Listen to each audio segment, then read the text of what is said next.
The entire approval and promotion of GMOs was based on industry manipulation and political collusion. They put this out on the market without doing the close evaluation of what actually gets damaged and changed as a result of the process of genetic engineering. If you look at 30 or 35 or 40 different diseases in the United States, they're all going up in parallel with the increased use of GMOs or the Roundup that's sprayed on those GMOs. We're talking autism, diabetes, deaths from obesity, Parkinson's, Alzheimer's, high blood pressure, kidney disease, deaths near end-stage kidney failure, leukemia, several types of cancer, and the list is long. How is it that GMOs could possibly contribute to all of these different diseases? So we look at three categories. The first category is the genetic engineering process itself. It could increase allergens, toxins, create nutritional problems, even lead to new diseases. The second category is from the corn that produces its own toxic insecticide called Bt toxin. It's bacteria, soil bacteria. And it produces a natural toxin that pokes holes in the guts of insects, certain insects, and kills them. But the biotechnologists decided to put the gene from the bacterium into the corn plant. And it's in every single cell of the corn. And it produces the Bt toxin thousands of times greater concentration than is used in the spray. So we're eating a corn that can possibly poke holes in the walls of our intestines. Now the intestines walls are only one cell thick. If you can poke a hole in that, that's leaky gut, permeable gut. And then you end up with a system that is correlated with cancer, heart disease, Alzheimer's, Parkinson's, inflammation, autoimmune disease, and allergies, among others. The third is the Roundup and the glyphosate-based herbicides. Glyphosate was originally patented as a cleaner, an industrial cleaner to clean boilers and pipes. And that's because it was patented as a chelator. It grabbed onto the minerals. Minerals are absolutely essential for certain metabolic pathways to function. And one of those pathways is called the shikimate pathway, which Monsanto bragged out loud that, well, humans don't have the shikimate pathway, but the gut bacteria have a shikimate pathway. The gut bacteria use the shikimate pathway to produce the building blocks, the aromatic amino acids, that produce the neurotransmitters that we all know and love, serotonin, melatonin, and dopamine. If we're not producing enough of these neurotransmitters, that could explain a lot of these problems. The depression, the anxiety, the stress from the serotonin. Also the regulation of blood sugar. Also the ability to say, I'm full, I can stop eating. That's in the domain of serotonin. Melatonin, the sleeplessness. You can track sleep disorders and insomnia with the increased use of glyphosate sprayed on Roundup-ready soy and corn. And the dopamine linked to Parkinson's disease and also other things also linked to these particular diseases and disorders. In the late 90s, the different GMO companies pooled money together, spending $50 million a year for 5 years to convince Americans and other developed country citizens that GMOs were needed to feed the world. And this has become like basically the background story, even though it's entirely untrue. GMOs have nothing to offer to feed the hungry world, eradicate poverty, or create sustainable agriculture. I was giving a lecture at MIT. I also asked the audience, please share with us anything that you noticed when you switched to non-GMO, any improvements. And a woman stood up and she said, my 6.5-year-old was out of control and he was violent and they wanted to kick him out of school. And I saw your movie Genetic Roulette, so I changed his diet, all the problems went away. I said, how long did it take? She said, 1 week. Wow. And then she paused and said, within a month, I had a new son. Non-GMO is not enough. Buy organic. Do you want to feed your kids poison, knowing that it's going to cause some kind of slow deterioration? Or do you want to see who's in there that's been suppressed by that food and let that boy or girl come out with full energy and intelligence. I mean, it's amazing the kind of stories that I'm hearing about the transformation that occurs, especially in children.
There's no other companies that I can think of that are doing more damage to the world today than these companies like Monsanto and Dow and Syngenta and BASF, and these companies that are altering our soil, and that's running off into our water supplies. So it's poisoning the water, it's poisoning the soil of the earth, and it's poisoning the air of the earth. What do we need to survive? We need clean water, we need clean food, and we need clean air.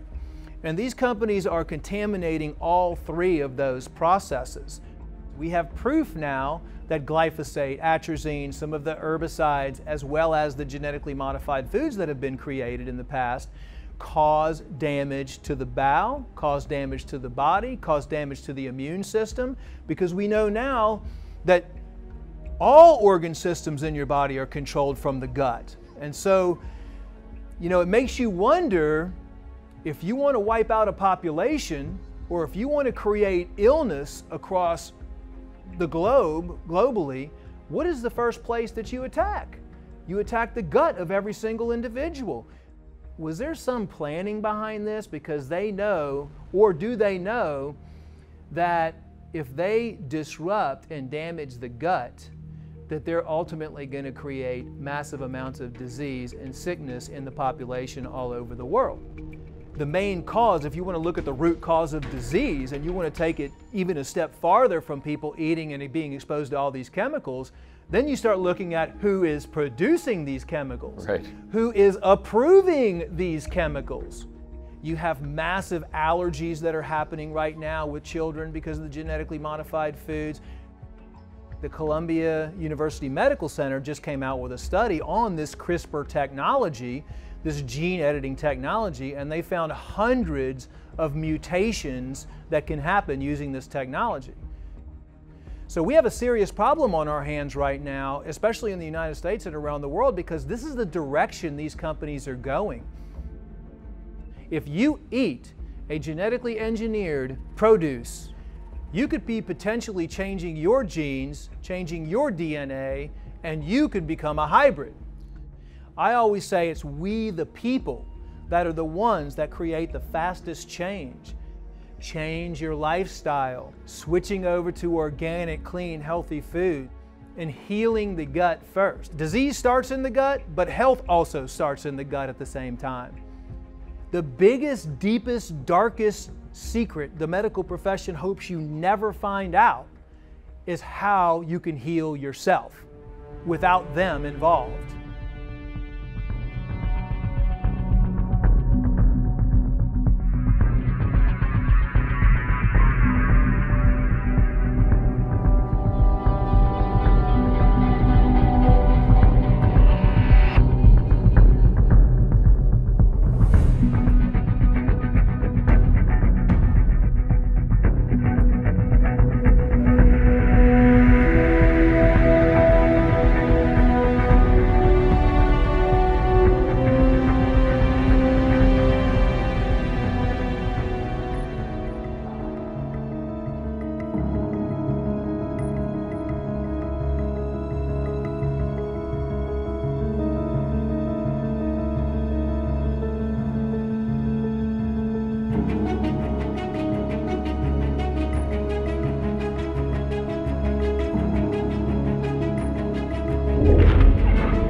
Quite rich that Western mainstream media is now talking about the suffering of the people in East Ghouta.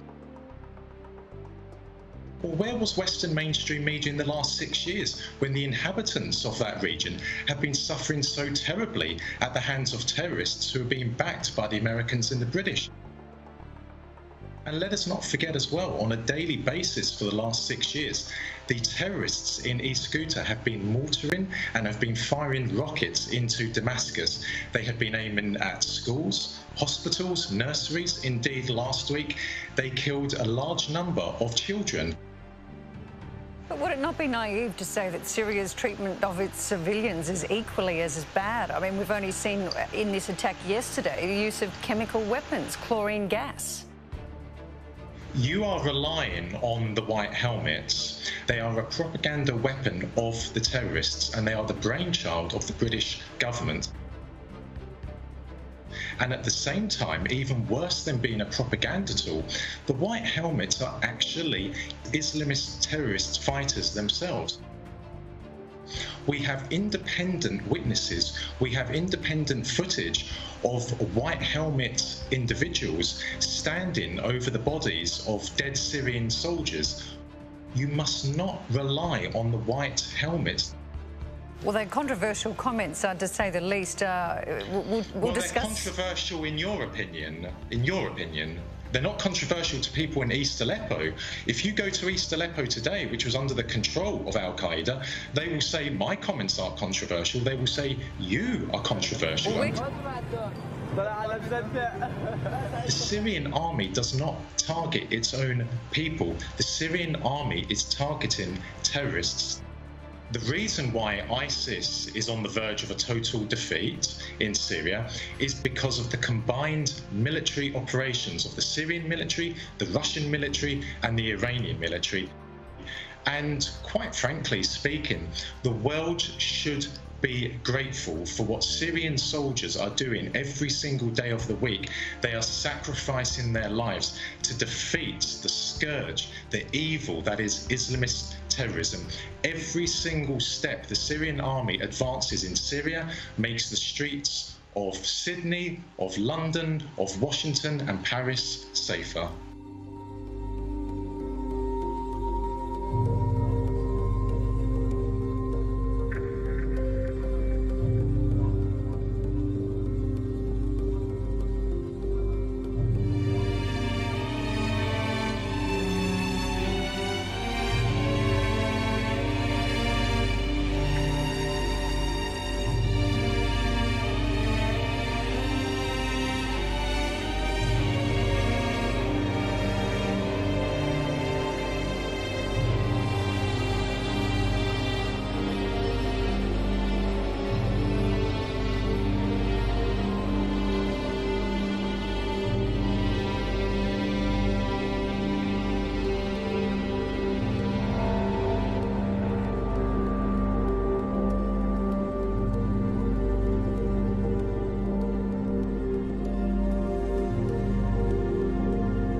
Yo creo que está siendo la última fase casi, digamos, de esta guerra en la que el imperialismo está perdiendo la guerra. Los que han creado esta guerra, es decir, Estados Unidos y sus aliados, Israel, Gran Bretaña, Francia, Arabia Saudita, Turquía, etcétera, etcétera, han perdido prácticamente todo Siria. Entonces es uno de los últimos reductos que les queda y entonces están desesperados y como sea quieren parar la guerra y quieren preservar de alguna manera los terroristas a los que protegen en la Ghuta. Entonces es por eso por lo que están sacando tanto ruido, porque son los últimos bastiones, los últimos cartuchos que les quedan. Están queriendo repetir el guión que pasó en Alepo. En Alepo, como era una zona importantísima, geoestratégica, fundamental en el proceso de la guerra, inventaron a través de la prensa millones de rollos como que asesinatos, bombardeos de hospitales, bombardeos de escuelas, matanzas de civiles, para tratar de que la ONU condenara y poder provocar una intervención militar. Bien. Aquí está pasando lo mismo. Están recurriendo a una mentira brutal de que hay un masacreo de la gente y tal, cuando en realidad casi todos los muertos que ha habido en la Ghuta mismo han sido obra de los terroristas. Son los que tienen raptados y utilizando como escudos humanos a la población civil. La ONU, hay que ser conscientes que siempre está apoyando al imperialismo, que siempre hace lo que dicen los Estados Unidos y sus aliados. Y ahora el recurso a la ONU ha sido para paralizar un poco la guerra, no tanto por el tema humanitario, que eso les importa un bledo a los americanos y compañía, sino para reorganizar seguramente sus fuerzas que están muy debilitadas y para poder aprovisionarles de más armamentos. La guerra de Siria ha sido una guerra que ya hay muchos testimonios que indican que estaba programada con mucha antelación, mucho antes que 2011, que estaba programada por el imperialismo por toda una serie de razones, por su situación geoestratégica, su postura antisionista. Había un montón de razones que motivaron al imperialismo a crear una guerra desde fuera contra Siria. Yo creo que Rusia no está en ningún caso por partir Siria. Ha defendido siempre la integridad de Siria en todo momento y seguirá con ello.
sind denn die Rüstungsausgaben auf dieser Welt verteilt?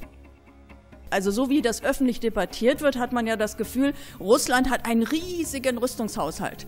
Und die arme NATO ist so weit im Hintertreffen, dass sie jetzt endlich ein bisschen mehr aufrüsten muss, um da aufzuschließen. Wenn man sich die realen Zahlen anguckt, ist es völlig anders. Alleine die USA geben im Jahr 600 Milliarden Dollar für Rüstung aus. Und da sind die Zusatzausgaben, die der Trump jetzt plant, noch gar nicht drin. 600 Milliarden. Die europäischen NATO-Staaten geben 300 Milliarden Dollar pro Jahr für Rüstung aus. Macht zusammen einen riesigen Berg von 900 Milliarden Dollar, die für Panzer, für Raketen, für sogenannte Raketenabwehr und für Militär rausgeschleudert und verschleudert werden. 900 Milliarden. Und wenn ich dann angucke, was gibt Russland dafür aus, das sind 60 Milliarden. Ich finde auch 60 Milliarden noch zu viel. Aber den Leuten zu erzählen, dass wir nach 900 Milliarden Dollar Rüstungsausgaben aufrüsten müssen, um gewappnet zu sein gegenüber einem Land, das 60 Milliarden im Jahr für Rüstung ausgibt, das ist doch wohl einigermaßen absurd. Und wer sowas erzählt, versucht die Leute für dumm zu verkaufen.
Despite all our protests, the US machines started working, the conveyor belt started rolling. There are missile defense systems in Alaska and California.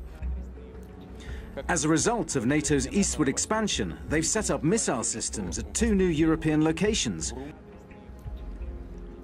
One has already been deployed in Romania, and another will be set up in Poland soon. Even now, they're working at full speed. Well, I think that this is a speech of enormous importance. What was Vladimir Putin's intent was to sober up the West and to bring them back to realities. He said that Russia stood ready to defend its friends and allies with instantaneous response to any attack on them. If I'm not misreading, that means an attack on Syria, an attempt to remove the Assad regime, could result in a direct nuclear showdown with the United States. The same was true of Iran and of Russia's other friends, whom the United States has been trying to bully in every which way. How can a country which has only 10% of the military budget and 10% of the GDP of the United States, how can it compete and project its ambitions for a role in the world? The answer was clear, by being head and shoulders above the rest of the world precisely in its defense capabilities and demanding the respect of its capabilities and of its intelligence and of its people and their dedication through the development of these systems. There will be a calling upon Moscow to re-enter into overall full landscape arms negotiation talks. That is certainly what Vladimir Putin is looking for. It will make the U.S. generals, the Pentagon, the whole military budget that's been endorsed by Congress look like chumps. So the United States, whatever it says publicly, is going to have a deep rethink of everything it's spending now on military because it's useless. We already are in a new arms race. Entrenched, more entrenched, there's no way that can be more entrenched except when President Trump gets ready to press the nuclear button.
I believe that data is the new oil. And I'm saying it in this country because I believe that the prosperity that oil brought in the last 50 years, data will bring in the next 50, 100 years if we use it the right way. So data is the new oil, and we are entrusting this new oil, this new prized commodity, into the hands of the likes of the CEO of MasterCard and his monopolist corporate cronies. Yeah, that sounds like a good idea. That was also the conference at which they announced NEOM. Yes, the $500 billion mega city in the desert, over 10,000 square miles, 33 times bigger than New York City, that is going to be the techno-smart city of the future. One of the main goals of NEOM will be to diversify Saudi Arabia's economy in an attempt to move it beyond oil. Are you starting to see some of the linkage right now between this move to the post-carbon world and the post-carbon economy and the monopolization of the next tool of control? Data. This isn't just about smart appliances. This is about smart, networked everything, and the entire reordering of society that is implied by this revolution that we are currently undergoing. This is about the cashless society, driverless cars, 5G networks, nationwide facial recognition databases, and artificial intelligence. But it is important to understand that all of these technologies are resting on an infrastructure that is being put into place right now, and that infrastructure is the smart grid that is being slotted in right now. Look at the history of it just a little bit. The smart grid movement was snuck in 2009 by Barack Obama. But here's the thing that's greatly disturbing, is that in 2009, it not only happened in the United States, it happened all over the world. It happened in European countries, in Great Britain, in China, in India, Japan. At the same time in 2009, all these countries decided to throw stimulus money at creating a smart grid in all these various countries. And furthermore, there was a parallel movement to create a global smart grid where all of the individual smart grids within countries would be rolled up into one giant smart grid.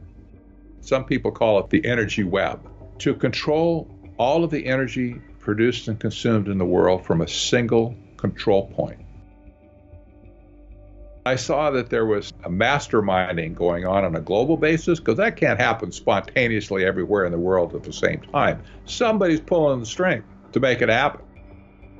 If the smart grid could be effectively scuttled, it would set their plans back 100 years.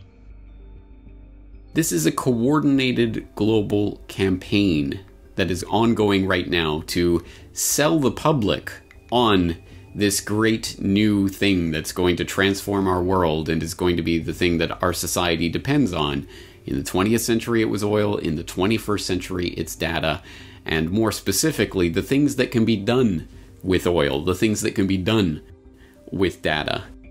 And those are going to be the products that they sell to us as we happily buy our way into our own enslavement.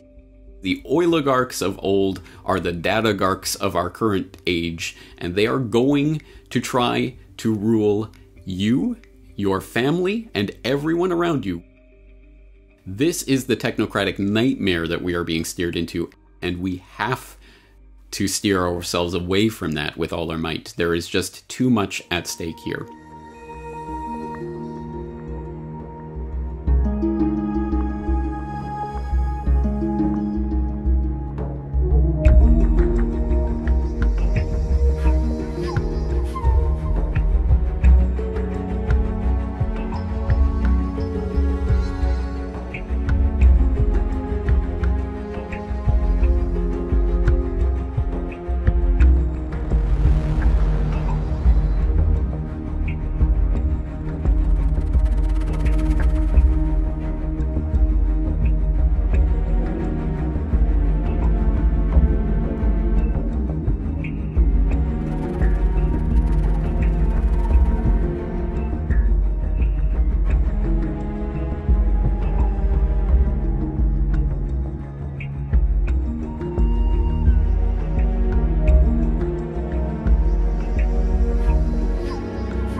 The problem with these short distance 5G millimeter antennas and broadcasters, they don't go very far and they don't go through buildings very well. So they already invented a new type of antenna that would make all of these completely obsolete. Because we're soon going to have it in space, Google or Alphabet, Eric Schmidt, already had the contract to put into space Wi-Fi broadcasters on satellites for the military, space super servers. As he has a system where he only needs to now add 3,000 more satellites and he will have complete global 5G Wi-Fi dominance of the world. This broadcast of this type of millimeter 5G, as they call it, it's like projecting a cloud of electromagnetic frequencies, but on such a high level that it is basically the speed of light. So there's a battle between Eric Schmidt and Elon Musk. Elon Musk and all this stuff going into space, those are satellites. He's doing experiments in different parts of the world. The one that didn't make it into space and blew up recently, that one was headed for South Africa. Why was he going to broadcast Wi-Fi to South Africa? Because it is for human control, not for giving cell phone connectivity. Elon Musk says he can cover the whole world with 4,100 satellites, and he's already got 17 of them in space. Will Elon Musk take over so that he can get his satellites up there so that America can act like it's a corporation that can then have control over everything?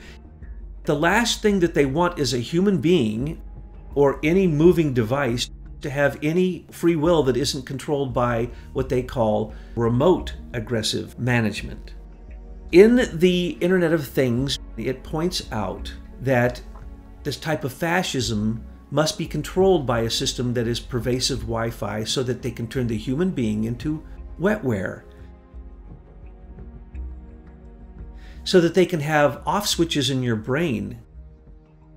You can simply set a certain frequency, a millimeter frequency, and beam it to a human being, and their skin, through every pore in their body, its conical shape becomes an antenna. It can receive these millimeter waves, and the wetworks that are inside of them, which are going to be added, will make you controlled by 5G. It's pervasive. No one will be able to hide.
It's basically a digital prison that's coming online. It's a prison whereby everything will become digital, like all transactions will become digital.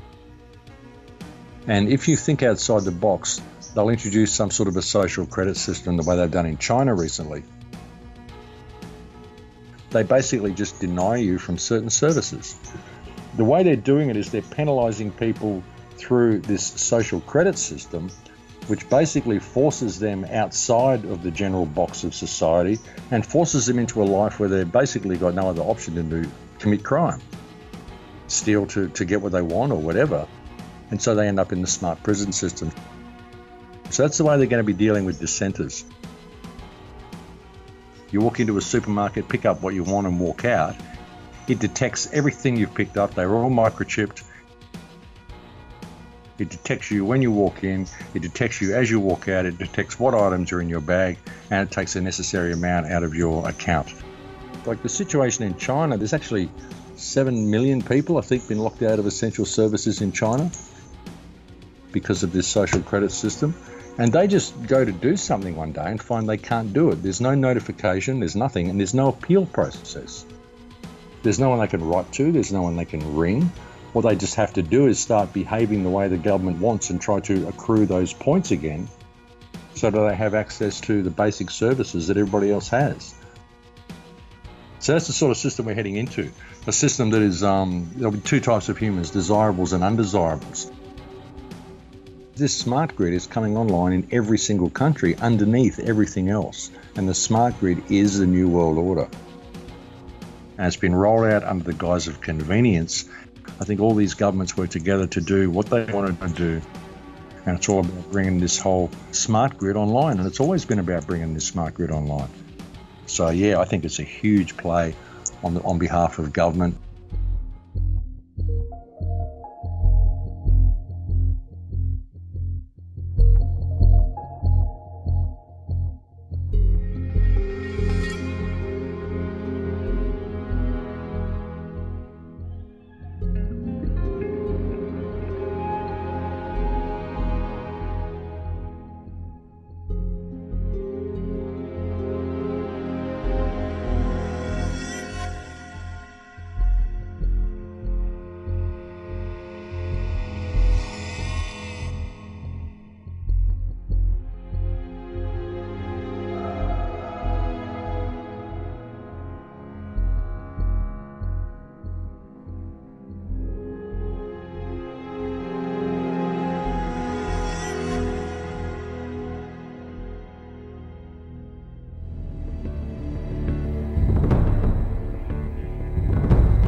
It looks genuine to me. That is exactly how I would expect craft to behave. I see this as a battle between two off-planet fleets.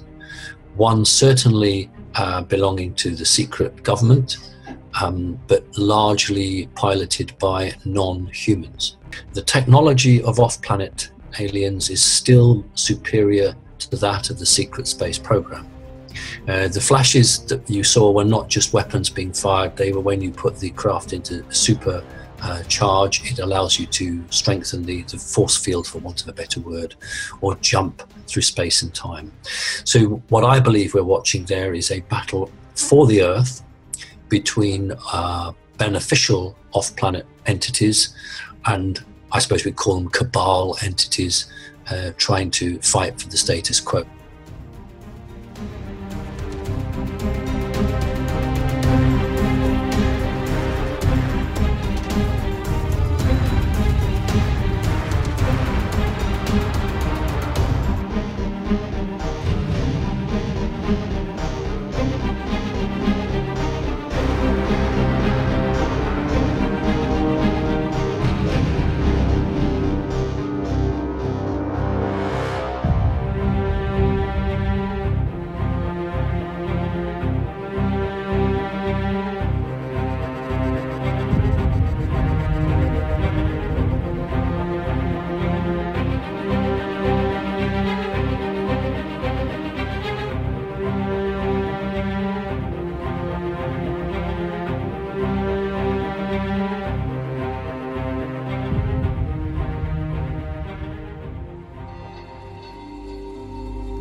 once we go through this consciousness shift, we're going to have a closer connection with our higher selves and the Akashic realm. No one will be able to deceive you. No one will be able to sit there and lie to you. No one will be able to hide anything. It'll all be accessible. And the longer we spend in this new consciousness vibration, and the more we learn how to use it, the more and more impossible it becomes to hide anything from us.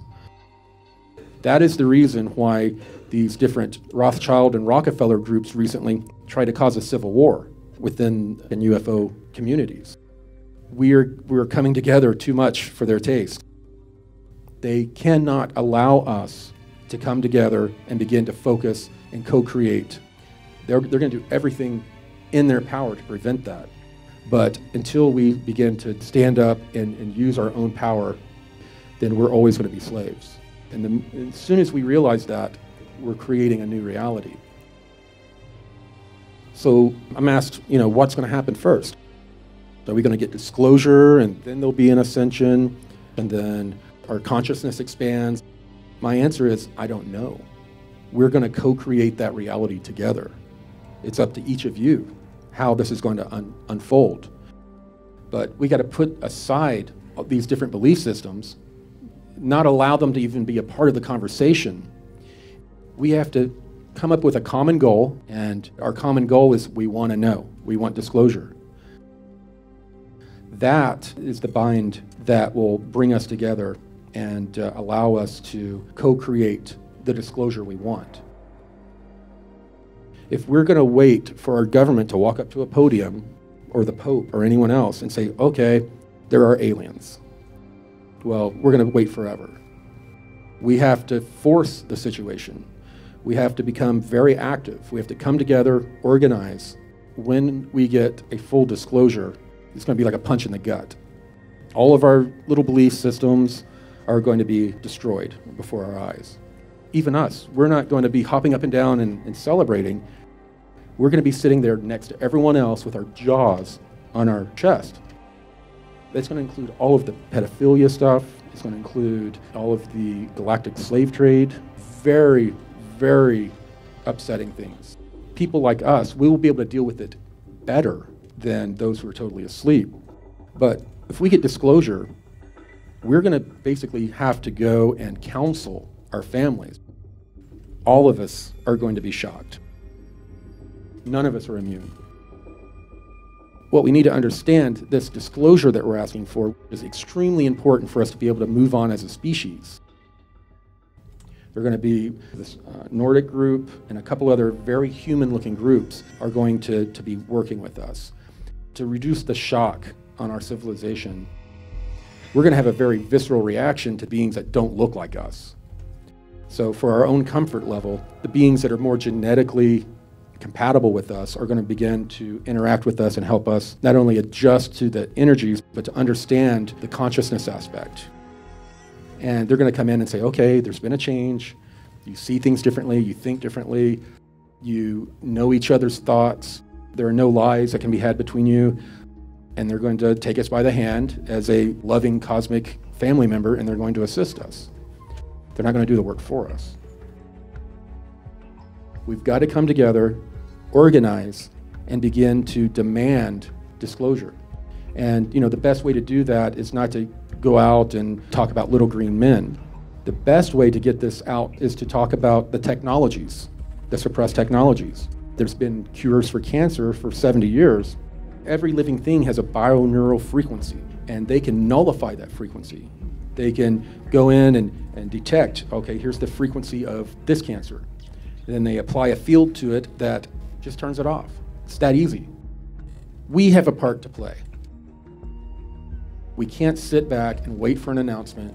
We can't sit back and wait for a positive ET group to come in. They're sitting back waiting for us, to be honest. They're waiting for us to activate. We have to be a part of a solution. What they want us to know is you don't need religions, you don't need saviors. You are the one that you've been waiting for.